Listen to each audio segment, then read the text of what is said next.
प्यासो रहो न दश्त में बारिश के मुंतजिर, मारो जमी पे पांव के पानी निकल पड़े। रेगिस्तान में पांव मारकर पानी निकालने वाली ऐसी ही एक कहानी आज हमारे साथ है।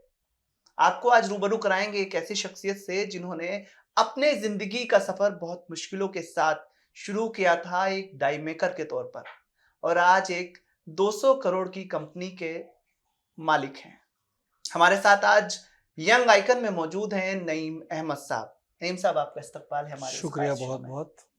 और आप लोगों का मुझे अपने चैनल में बुलाने के लिए बहुत बहुत शुक्रिया। शुक्रिया सर। एक सफ़र जो शुरू हुआ एक डाई मेकर के तौर पर, एक सफ़र जो शुरू हुआ अपनी शुरुआती तालीम को छोड़कर, बड़े सारे चैलेंजेस थे, बड़ी सारी मुश्किलात थी।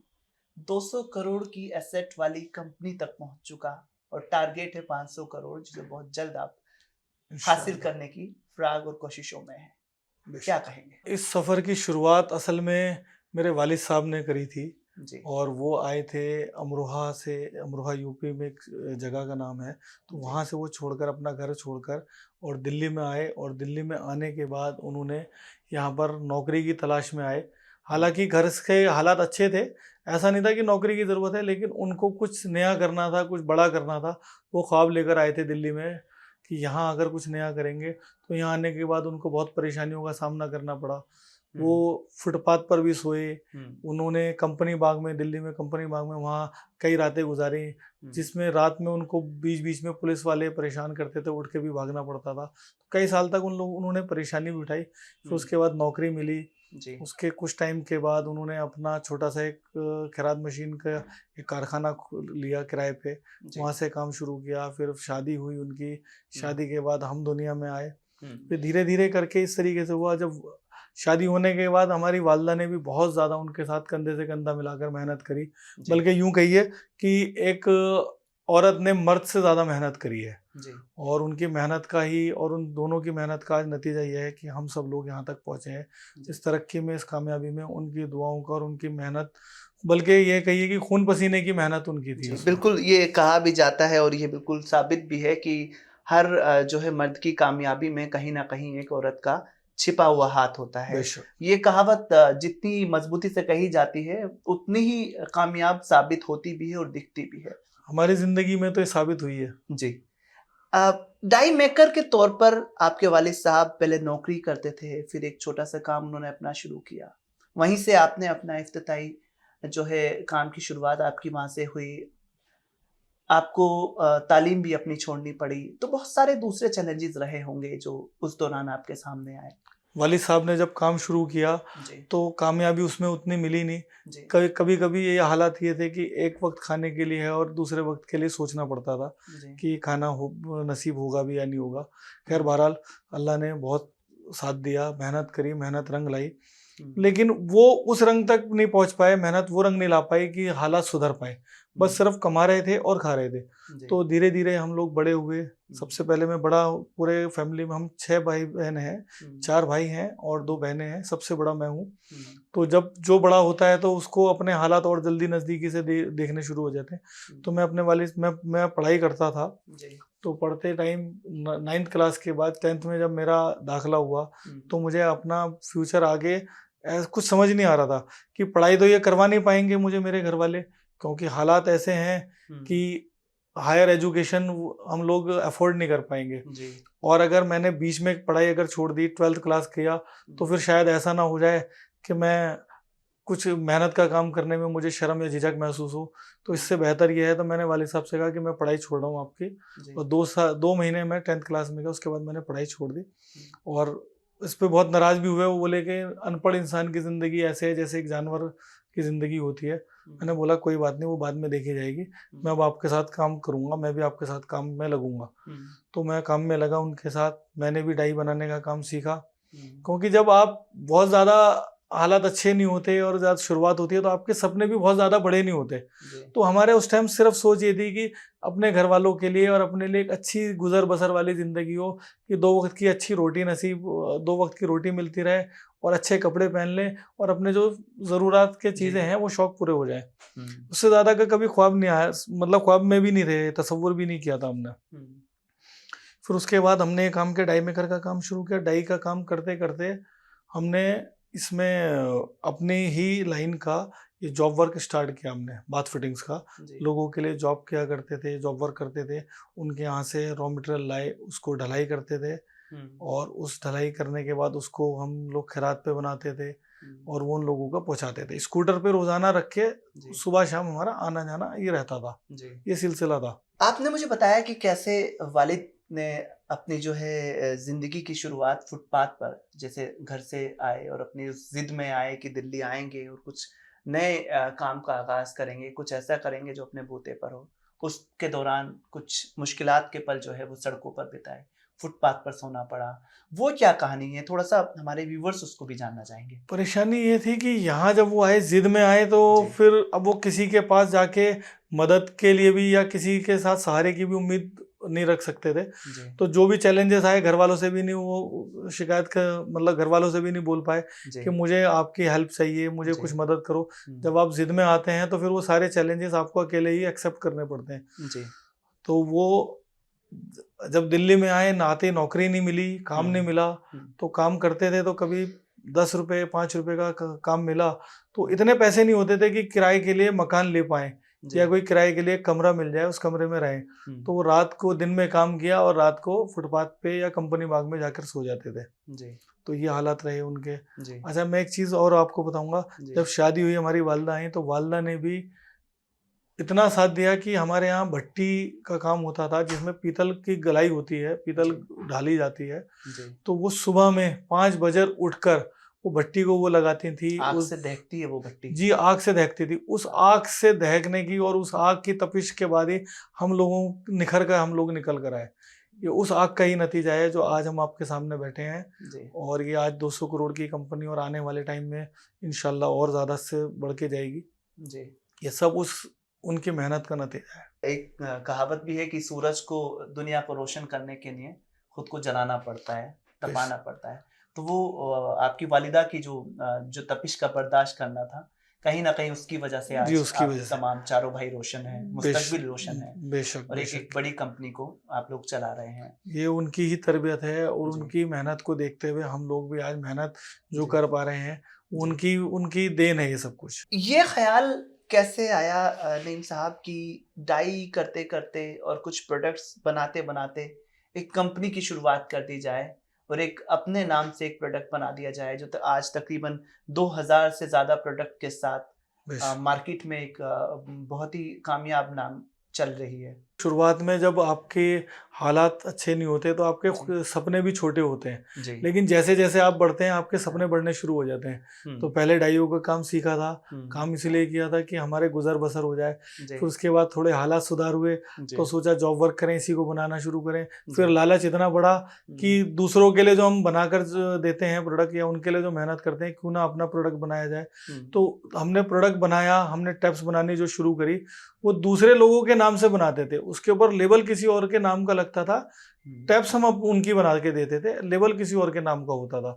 तो फिर उसके बाद और लालच बढ़ा कि क्यों दूसरे के नाम का बना के दिया जाए, क्यों ना अपना नाम रखा जाए। तो हमने कोर्सा ब्रांड रखा 96-97 में ये ब्रांड रजिस्टर्ड कराया। फिर धीरे धीरे धीरे धीरे हमने टोटल अपने ही ब्रांड में उसे कन्वर्ट कर दिया कि टोटल सेल हमारी अपने ब्रांड में आए। क्या उम्र आपकी रही होगी 96 में जब ये ख्याल आया कि क्यों ना अपनी कंपनी रजिस्टर्ड कराई जाए? क्यों ना? मेरी उम्र उस टाइम तकरीबन 20 साल के आसपास रही होगी। जी, जिस उम्र में तकरीबन आज के नौजवान किसी तरह की लापरवाही में या कहें कि कुछ खेलों में या दूसरी ऐसी चीज़ों में जहाँ वक्त ज़ाया होता है, अपने वक्त को ज़ाया कर रहे होते हैं, उस उम्र में आपने कंपनी की शुरुआत कर दी थी। असल में जिम्मेदारी उम्र को नहीं देखती जी, तो ये हकीकत बात है। तो जिम्मेदारी थी। तो 20 साल तो मैंने आपको बात का बताया जो ब्रांड रखा है। काम में तो मैं 14-15 साल की उम्र से आ गया था। काम में हम लोग जब स्कूल से आने के बाद कारखाने में लग जाया करते थे। फिर जैसे जैसे बड़े हुए, मैं बड़ा हुआ, उसके बाद छोटे वाले भाई और बड़े हुए, तो उन्होंने भी वैसे ही मेहनत करी जैसे मैंने करा। वही सिलसिला चलता चला आया। सभी ने वैसी मेहनत करी है। पहले मैंने करी, फिर उसके बाद मेरे छोटे भाई वसीम ने करी, उसके बाद जीशान ने करी, उसके बाद अदनान ने करी। ये आपने शुरुआत में कहा कि बहुत छोटी सी उम्र में जो है पढ़ाई को छोड़ना पड़ा, मजबूरी थी, घर की जिम्मेदारियां थी, घर का बड़ा होना एक जिम्मेदारी थी। तो किस स्टैंडर्ड तक आपने तकरीबन पढ़ाई की और जो क्या वजूहात लगी आपको लगा कि अब इसको फिलहाल के लिए रोक देना चाहिए? 10th क्लास मैंने बीच में छोड़ दी थी। जी। फिर उसके बाद मैंने ट्यूशन से कुछ अपनी थोड़ी सी और पढ़ाई की करी।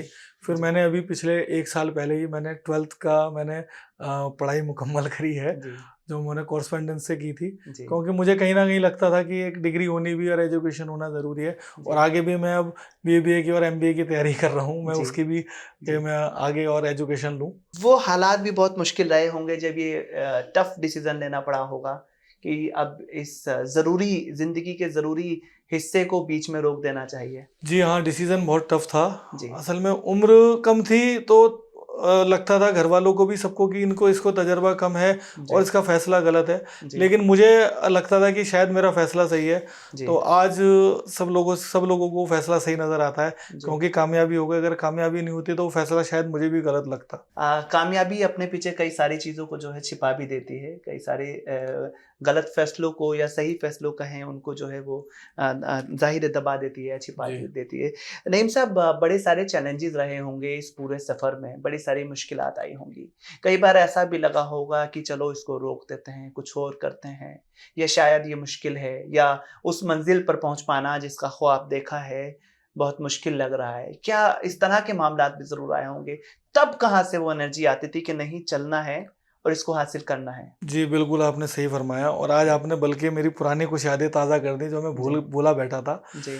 कुछ फैसले ऐसे हुए कि हमने जब ये काम स्टार्ट किया तो मेरे वालिद साहब इस चीज़ के खिलाफ थे, क्योंकि उनको डर था कि जो है कहीं वो भी ना छिन जाए। मैं जैसे बड़े फैसले ले रहा था, कुछ अपनी हैसियत से ज़्यादा और अपनी औकात से बढ़ के मैंने कुछ फैसले लेने शुरू करे कि अपने ब्रांड, अपना प्रोडक्ट बनाएंगे। बोले भाई तुम्हारे पास इतना पैसा नहीं, तुम कैसे करोगे, जो कर रहे हो वही बेहतर है। ज़्यादा करने के चक्कर में ऐसा ना हो कि आधी के चक्कर में, पूरी के चक्कर में आपकी आधी भी चली जाए। तो मैंने वो फैसला उनके खिलाफ लिया था, लेकिन मेरी वालदा का उसमें बहुत साथ था और मेरे भाइयों ने भी उसमें मुझे पूरा सपोर्ट करा। तो कुछ टाइम के बाद मुझे ऐसा महसूस हुआ था, क्योंकि कामयाबी मिल नहीं रही थी, स्ट्रगल ज़्यादा था, पैसे की कमी थी, और नया काम आप करते हैं तो जाहिर सी बात है पैसों की ज़रूरत उसमें ज़्यादा पेश आती है। तो पैसे की कमी की वजह से कई बार ऐसा लगा कि वालिद साहब सही कह रहे थे, जितना चल रहा है उसी में करते रहो, वो बेहतर था। अब तो ऐसा हो गया कि पहले से और हालात परेशानी वाले होने लगे, क्योंकि जितना पैसा था आपने लगा दिया और जो आ रहा है वो भी लगे जा रहा है। लेकिन फिर वो धीरे धीरे करके जब आपने फैसला कर लेते हैं और आप जब सपने बड़े देखते हैं तो आपको मंजिल नजर आती है। तो रातों में ख्वाब में क्या और दिन में क्या, वो ही मंजिल नजर आती थी। तो उस फैसले से पीछे नहीं हटे हम, उस फैसले पे आगे बढ़ते चले गए। छोटी सी उम्र में जब ये तमाम मुश्किलात का सामना करते हुए आप आगे बढ़ रहे थे और तकरीबन अपने उस सफ़र की तरफ बढ़ रहे थे जिसकी मंजिल अब धुंधली तो भले ही थी लेकिन नज़र आने लगी थी, एक बड़ा हादसा आपके वालिद साहब का इस दुनिया से अलविदा कह जाना था। बहुत मुश्किल वो वक्त रहा होगा। जी, वो 2004 में वालिद साहब का इंतकाल हुआ था। जी। और मेरे छोटे भाई बहन सभी छोटे थे। जी। बस मेरे से छोटे जो वसीम है वो समझदार थे, वो काम में आ चुके थे, बाकी सब छोटे थे। तो पूरा परिवार हमारा एक तरीके से, पूरी फैमिली बिखर गई थी। तो उन सबको साथ में लेके चलना और उन सबको साथ में रखना एक बहुत बड़ा चैलेंज था। ऐसा लगता था कि कहीं ऐसा ना हो कि वालिद साहब के जाने के बाद परिवार बिखर ना जाए, या छोटे कहीं ऐसा ना हो कि वो किसी गलत राह पे चल पड़े और जो हमने मेहनत करी है, जो हमने कि बीज बोया है, ये पेड़ बनने से पहले ही कहीं ये खत्म ना हो जाए। लेकिन अल्हम्दुलिल्लाह ऐसा नहीं हुआ। वालिद साहब के जाने के बाद और सब में, भाइयों में, सभी लोगों में और ज़्यादा जिम्मेदारी आई और ज़्यादा तरक्की हम लोगों ने उसके बाद और करी। क्या वजह रही कि कंपनी के नाम को कोर्सा, एक बहुत यूनिक नाम है, बहुत अलग नाम है, ये नाम कैसे आया नईम साहब? क्योंकि जाहिर है जब भी कोई शुरुआत करते हैं तो सबसे पहले जिस पर वक्त लगाना होता है या जो सबसे पहले सोची जाने वाली चीज़ होती है वो होता है कंपनी का या किसी भी संस्था का नाम। और कई बार बहुत सारे लोगों को इसमें उलझते भी देखा है, क्योंकि हर इंसान अपनी ज़िंदगी में कभी ना कभी कुछ शुरू करने की कोशिश करता है, तो वो बहुत सारे नाम लिखे जाते हैं और ये मुश्किल होता है कि इन नामों में से कौन से नाम को चुना जाए। तो ये कोर्सा क्या था, कैसे इसका ख्याल आया, कैसे इस नाम को दिया, इसकी भी जरूर कोई कहानी रही होगी। जैसे आपने कहा ना, नाम चूज करना ये सबसे बड़ा चैलेंज होता है, और हमने एक नाम रखने के लिए तकरीबन 10 या 15 नाम हमारे जहन में आए। कुछ सिंपल नाम थे, कुछ इंडियन नाम थे, कुछ अरेबिक थे, बहुत तरह के नाम हमने सोचे। लेकिन नाम ऐसा होना चाहिए कि हर किसी की जबान पे आसानी से चढ़ जाए। नाम बड़ा भी नहीं होना चाहिए, नाम इतना छोटा भी नहीं होना चाहिए, नाम अजीब भी नहीं होना चाहिए कि लोगों को सुन के अजीब लगे। लेकिन जब आप कोई भी नाम रखते हैं वो थोड़ा अजीब शुरू में लगता है। जैसे हमें भी अपना कोर्सा जब रजिस्टर्ड होकर आया था तो कुछ दिन हमें बड़ा अजीब लगा, हमें लेते में अजीब झिझक सी होती थी। तो जैसे 10-15 नाम हमने उसमें से भेजे थे, उसमें ये नाम एक लास्ट में था, बल्कि ये नाम फाइनल नहीं था। उस टाइम एक गाड़ी आई थी ओपल कोर्सा करके। अच्छा। और कोर्सा वैसे तो देखिए लैम्बोर्गिनी गाड़ी के अंदर एक कोर्सा मोड होता है, जैसे स्पोर्ट्स कार के अंदर होता है स्पोर्ट्स मोड होता है, एक डायनेमिक मोड होता है, तो एक कोर्सा मोड होता है लैम्बोर्गिनी में जो सबसे फास्टेस्ट मोड होता है। तो सबसे फास्टेस्ट मोड को हमने चुना और सबसे फास्टेस्ट नाम हमने रखा है। स्पीडी भी शायद इसका जी, मतलब स्पीडी होता भी है, तेजी से होना। तो माशाल्लाह एक स्पीडी नाम, कहते हैं कि नाम का भी बड़ा फर्क पड़ता है। और स्पीडी कामयाबी भी अल्लाह की तरफ से हासिल आपने की, अल्हम्दुलिल्लाह। जी। बहुत सारे दौर जब इस तरह की एक जो है नींव रखने की कोशिश होती है तो मुश्किलात से भी दो चार होना पड़ता है। 2019 के उस हादसे, उस वाक़ये के बारे में जानना चाहेंगे जहां एक वक्त के लिए आपको लगा या ये महसूस हुआ कि शायद वो सफ़र जो कामयाबी की तरफ बढ़ रहा था वो ठहर गया है, रुक गया है। कुछ रोज़ आप लोगों ने काम भी नहीं किया, इतना बड़ा हादसा हुआ और उसके बाद फिर से तय किया कि नहीं अब दोबारा से शुरू करेंगे, फिर से ज़ीरो से शुरू किया। इस सफ़र को तफसील से जानना चाहेंगे, क्या मामला हुआ था, कैसे हुआ था, आपको कब पता चला, जब आप वहाँ पहुँचे तो क्या हालात वहाँ के थे? 13 जुलाई 2019 को हमारी झिलमिल वाली फैक्ट्री में आग लगी थी और ये आग सुबह 9 बजे लगनी स्टार्ट हुई। वर्कर काम पर आ ही रहे थे, कुछ शॉर्ट सर्किट हुआ और वो आग लगनी शुरू हुई। और आग पहले हल्की सी लगी थी और वो बढ़ते बढ़ते, क्योंकि प्लास्टिक का और हमारा रॉ मटेरियल का सामान रखा होता है, पैकिंग मटेरियल, उस आग ने इतना तेजी से रूप लिया कि आधा घंटे के अंदर वो आग बेकाबू हो गई। फायर ब्रिगेड की गाड़ियां बहुत लेट पहुंची। अच्छी बात ये रही कि वो आग सुबह लगी थी तो ज्यादा लोग वर्कर अंदर नहीं थे। हालांकि इसमें हमारा माली नुकसान भी बहुत हुआ और जानी नुकसान, 3 लोगों की उसमें जान गई थी, जो सबसे बड़ा नुकसान हमारे लिए है अभी तक। उस नुकसान की भरपाई कोई भी नहीं कर सकता। हमारा उसमें काफी कैश भी जला था और माल का भी हमारा तकरीबन कई करोड़ रुपए का माल भी उसमें जल गया था। और उस दिन हमारे जो ये हादसा हुआ था, कोई भी नेशनल चैनल ऐसा नहीं था जिस पर ये खबर तफसील से नहीं दिखाई जा रही थी। ब्रेकिंग न्यूज़ में सिर्फ और सिर्फ कोर्सा का या झिलमिल फायर का ही जिक्र था हर चैनल पे, और पूरे में यही था। तकरीबन 100 से ज़्यादा फायर ब्रिगेड की गाड़ियां आई थी जिन्होंने सुबह 10 बजे से लेकर रात के 12-1 बजे तक इसका फायर फाइटिंग का काम किया था।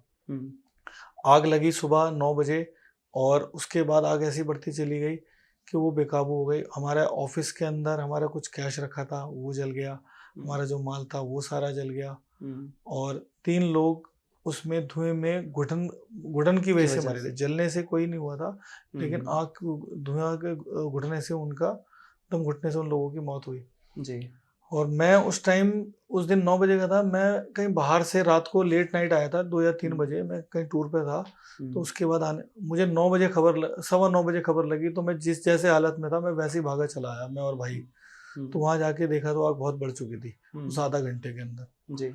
तो हमने फायर ब्रिगेड को कॉल किया और उन्होंने आने में टाइम लगाया। लोकल पुलिस, लोकल हमारे पड़ोसी, हम सब लोग, हमारे स्टाफ, सब ने आग बुझाने की जितनी भरसक कोशिश हो सकती थी हम लोगों ने कोशिश करी, लेकिन वो आग इतनी ज़्यादा थी कि वो आग बुझ ना पाई और वो हादसा इतना ज़्यादा रूप ले गया कि हमारा सब कुछ तहस नहस उस दिन हो गया जी। तो मार्केट में, पूरे इंडस्ट्री में और आसपास के एरिया में ये रूमर्स थे कि अब कोर्सा कंपनी ख़त्म हो चुकी है और ये दोबारा से स्टार्ट नहीं होगी।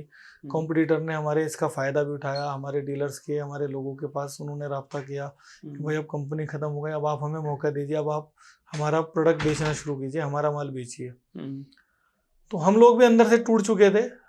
13 जुलाई को आग लगी, 14 और 15 हमारे समझ में कुछ नहीं आ रहा था कि हम कहाँ से शुरू करें, किधर से समेटें और कहाँ से करें। तो हम चारों भाइयों ने बैठ के फिर 15 तारीख को हमने बैठ के डिस्कस किया। मैंने उनको बोला कि भाई अब क्यों ना हम फिर दोबारा से वही पहले से डबल मेहनत करनी पड़ेगी, पहले से ज़्यादा डबल जोश से हम लोग लगते हैं और इसको ये साबित करेंगे कि हादसा, इसको हमें भूलना है कि कोई हादसा भी हुआ था हमारे साथ। तो 15 तारीख में हम लोगों ने किया। 16 तारीख को जो हमारी पुरानी एक फैक्ट्री थी, बंद पड़ी थी, उस जगह से हमने काम स्टार्ट किया। 24 घंटे दिन रात हम लोगों ने काम किया वहाँ पर। और फिर 17 तारीख को हमने पहला माल डिस्पैच कर दिया था। 13 को आग लगी और 17 तारीख में हमने डिस्पैच किया। तो जब मार्केट में माल गया लोगों के पास तो उन्हें भरोसा नहीं हुआ 4 दिन के अंदर कि 4 दिन में तो संभल नहीं पाएंगे, और 4 दिन में माल निकल गया हमारे यहाँ से जी। तो वो लोग बड़े ताज्जुब होकर, उनका फोन आया कि सर ये आपकी बेल्टी आई है, आप ही का माल है क्या, ये आप ही ने भेजा है? हाँ जी बिल्कुल। कि ये ऐसा कैसे हो गया, जादू कैसे हुआ? कि अभी तो आपके यहाँ आग लगी थी, माल आया कैसे? पहले का तैयार रखा था। हमने बोला नहीं, ये हमने दिन रात मेहनत करके इसे दोबारा से आप लोगों के पास भेजा है जी। क्योंकि वहाँ कुछ बचा ही नहीं था, पुराना मटेरियल सब खाक हो चुका था, वो कुछ भी नहीं था। तो ये एक हमारे लिए एक बहुत बड़ा जादू जैसा रहा, और ये अल्लाह का करम है और सब लोगों की दुआओं का और सारे अच्छे लोगों का और हमारी लेबर का और हमारी टीम की मेहनत थी, जो हम लोग दोबारा से उन सब चीज़ों से उबर कर वापस निकल कर आ गए। फिर उसके बाद हमने आग लगने के बाद हमने वो जगह चेंज की और हम लोग दासना में, गाजियाबाद से आगे दासना है, वहाँ पर हमने फैक्ट्री प्लांट लगाया एमजी रोड पे, जो उससे 10 गुना बड़ी कैपेसिटी की जगह है। और वहाँ हमने फुल्ली ऑटोमेटिक न्यू टेक्नोलॉजी के साथ हमने उसको स्टार्ट किया है। जी। अभी कितने प्रोडक्ट्स कंपनी के चल रहे हैं? क्या सिर्फ इंडिया में या इंडिया के बाहर भी बैरून मुल्कों में भी कोर्सा पहुंच चुका है? अभी तकरीबन हमारे 2000 से ज़्यादा प्रोडक्ट हैं, जिसमें bathroom taps, shower, vanity, sanitary ware और जो भी बाथरूम से रिलेटेड प्रोडक्ट हैं, सारे प्रोडक्ट हम लोग बनाते हैं और इन हाउस प्रोडक्शन है हमारी। सब चीज़ हम अपने अंदर ही बनाते हैं। और तकरीबन 5 मुल्कों में तो हमारा रेगुलर बिजनेस हम लोग कर रहे हैं, जिसमें इराक है, बांग्लादेश है, दुबई है, नेपाल है और श्रीलंका। ये 5 कंट्री में हम, और पैन इंडिया तो हम लोग काम कर ही रहे हैं पहले से। और अब इंशाल्लाह हमारा इरादा यह है कि आने वाले वक्त में हम तकरीबन 10 मुल्क और अपने इसमें जोड़ें। आज जब बहुत मुश्किल हो चुका है इस वक्त में सरवाइव कर पाना, हमारे नौजवानों को क्या वो मैसेज या क्या वो पैगाम आप नईम साहब देना चाहेंगे, जिसके ज़रिए वो भी खाली जेब ज़रूर हो सकते हैं, लेकिन ख्वाहिशें और ख्वाबों को उन जेबों में भर के अपना सफ़र तय कर सकते हैं, जैसा आपने तय किया? तो क्या वो पैगाम होगा, क्या वो मैसेज होगा जो आप आज ये शो देख रहे हैं नौजवानों को देना चाहेंगे? देखिए, मैं सबको ये बोलना चाहूँगा कि सपने ज़रूर देखने चाहिए और उनको हकीकत करने के लिए, उनको पूरा करने के लिए आपको मेहनत करने की ज़रूरत है। और आप अपने जितने भी नौजवान हैं, वो अपने लिए और अपने मुल्क के लिए और अपने माशरे के लिए ज़रूर तरक्की करें, क्योंकि ये ज़रूरी है। हम लोग अगर किसी चीज़ को सोचते हैं और उसके पीछे अगर लग जाते हैं तो वो जाहिर बात है, वो कामयाबी उसमें हासिल ज़रूर आपको होगी, कामयाबी मिलेगी ही मिलेगी। जी। शुक्रिया हमसे बात करने के लिए नईम साहब, शुक्रिया हमारे शो में आने के लिए। और बहुत ही दिलचस्प और बहुत स्ट्रगल से भरी, बड़े चैलेंजेस से भरी कहानी, कोर्सा की कहानी, नईम अहमद मैनेजिंग डायरेक्टर साहब की कहानी, और वो पूरी कहानी जिसने ये बताया कि आपको चलते जाना है, आपको रुकना नहीं है। कैसे मुश्किल दौर आएंगे, कैसे चैलेंजेस आएंगे, कैसे मुश्किलात आपके सामने आपको रोक देंगी, लेकिन उन्हीं मुश्किलात से, उन्हीं ब्रेकर्स से अपने सफ़र को और तेज़ी से बढ़ाना है। ये तमाम बातें, ये तमाम चीज़ें आज हमारे साथ, हमारे खुसूसी पेशकश में हमारे ख़ास मेहमान नईम अहमद साहब ने आपके साथ रखी और ये बताने की कोशिश की कि जब आप ख्वाहिशें रखेंगे, जब आप ख्वाब देखेंगे, तभी अपनी मंजिल तक पहुंच पाएंगे। नाज़रीन, हमारे ख़ास शो में बने रहने के लिए बहुत शुक्रिया। अगले हफ्ते एक नए मेहमान के साथ, एक नई कहानी के साथ फिर हाजिर होंगे आपके रूबरू। तब तक के लिए इजाज़त दीजिए।